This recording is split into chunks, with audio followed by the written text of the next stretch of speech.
সদ্য সমাপ্ত বিধানসভা নির্বাচনে জনাদেশ পেয়ে প্রত্যাবর্তন ঘটেছে বিজেপি আইপিএফটি জোট সরকারের। প্রত্যাশিতভাবেই গঠন হয়েছে দ্বিতীয় বিজেপি আইপিএফটি জোট সরকারের মন্ত্রিসভা। নতুন মন্ত্রিসভায় ঠাঁই পেলেন না প্রাক্তন মন্ত্রী রামপ্রসাদ পাল, মনোজ কান্তি দেব, ভগবান দাস ও রামপদ জমাতিয়া। তাদের মধ্যে প্রথম বিজেপি আইপিএফটি জোট সরকারের মন্ত্রিসভায় পূর্ণ সময়ের জন্য মন্ত্রী ছিলেন মনোজ কান্তি দেব। বাদ বাকি তিনজন রামপ্রসাদ পাল, ভগবান দাস ও রামপদ জমাতিয়া দ্বিতীয় দফায় মন্ত্রী হয়েছিলেন।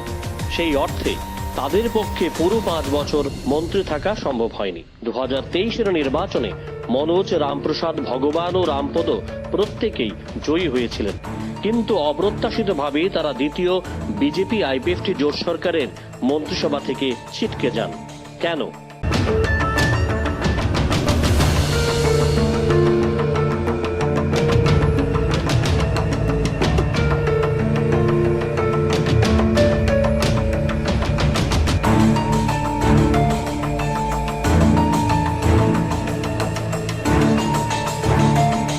নাম রামপ্রসাদ পাল, পদ বিধায়ক, কেন্দ্র সূর্যমণিনগর। বিজেপি আইপিএফটি প্রথম জোট সরকারের কারামন্ত্রী। রাজনীতিকদের বক্তব্য, মুখ্যমন্ত্রী ডাক্তার মানিক সাহার বিরোধিতা করাটাই কাল হয়ে দাঁড়ায় সূর্যমণিনগরের বিধায়ক রামপ্রসাদ পালের ক্ষেত্রে।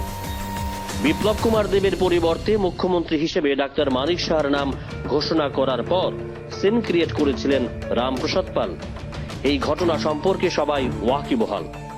রামপ্রসাদ পালের এই আচরণ দলের শীর্ষ নেতৃত্ব মেনে নিতে পারেন, যদিও পরবর্তী সময়ে রামপ্রসাদ পালের সঙ্গে মুখ্যমন্ত্রী ডাক্তার মানিক সাহার সম্পর্ক অনেক বেশি শিথিল হয়েছিল। তারপরও রামপ্রসাদ পালের পূর্বের আচরণের জন্য তাকে খেসারত দিতে হয়েছে। রামপ্রসাদকে প্রথম ঝটকা দেয় নির্বাচনের আগেই। প্রার্থীর প্রথম তালিকায় নাম ছিল না রামপ্রসাদ পালের, পরের তালিকায় অবশ্যই নাম ছিল। শেষে বাদ পড়লেন মন্ত্রিসভা থেকেও। অর্থাৎ রামপ্রসাদ পালের পূর্বের ঘটনা তাকে মন্ত্রিত্বের দৌড় থেকে ছিটকে দিয়েছে।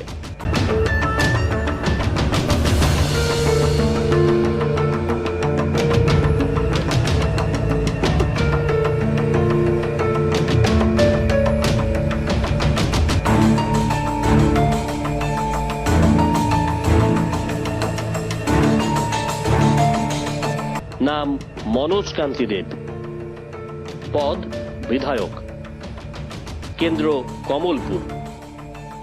বিজেপি আইপিএফটি প্রথম জোট সরকারের খাদ্যমন্ত্রী।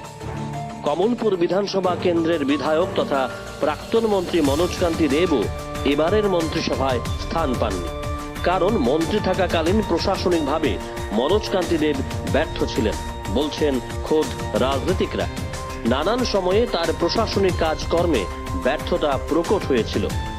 এই বিষয়টি খুব ভালোভাবেই নোট করেছিলেন বিজেপির শীর্ষ নেতৃত্ব। মূলত এই কারণেই কমলপুর রাজনীতির স্বজন ভদ্রলোক মনোজ কান্তি দেব আপাতত দ্বিতীয়বার মন্ত্রী হওয়ার সুযোগ হারান।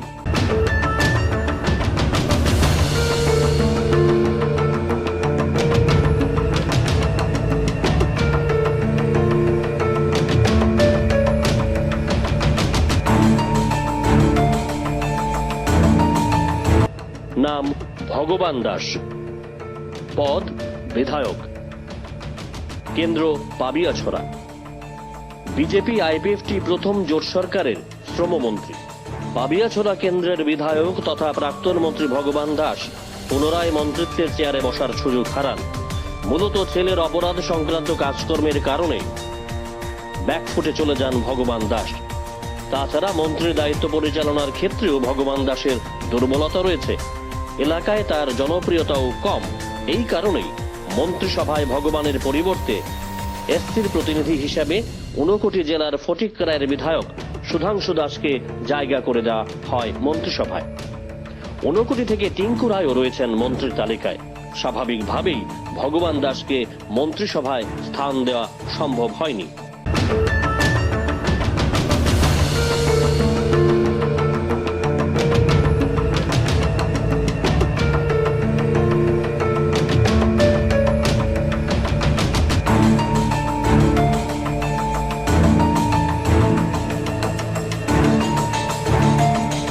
নাম রামপদ জমাতিয়া, পদ বিধায়ক, কেন্দ্র বাগমা। প্রথম বিজেপি আইপিএফটি জোট সরকারের উপজাতি কল্যাণ দপ্তরের মন্ত্রী। রাজ্যের উপজাতি কল্যাণ দপ্তরের প্রাক্তন মন্ত্রী রামপদ জমাতিয়া, তিনি বর্তমানে বাগমার বিধায়ক। কিন্তু এবারের মন্ত্রিসভায় তিনি জায়গা পাননি, কারণ প্রশাসনিক কাজকর্ম চালানোর ক্ষেত্রে নাকি রামপদ জমাতিয়ারও ব্যর্থতা রয়েছে। এটা ভালো করে জানেন বিজেপির শীর্ষ নেতৃত্ব। এই বিষয়টি রামপদকে পেছনে ঠেলে দিয়েছে বলেই মনে করছেন রাজনীতিকরা।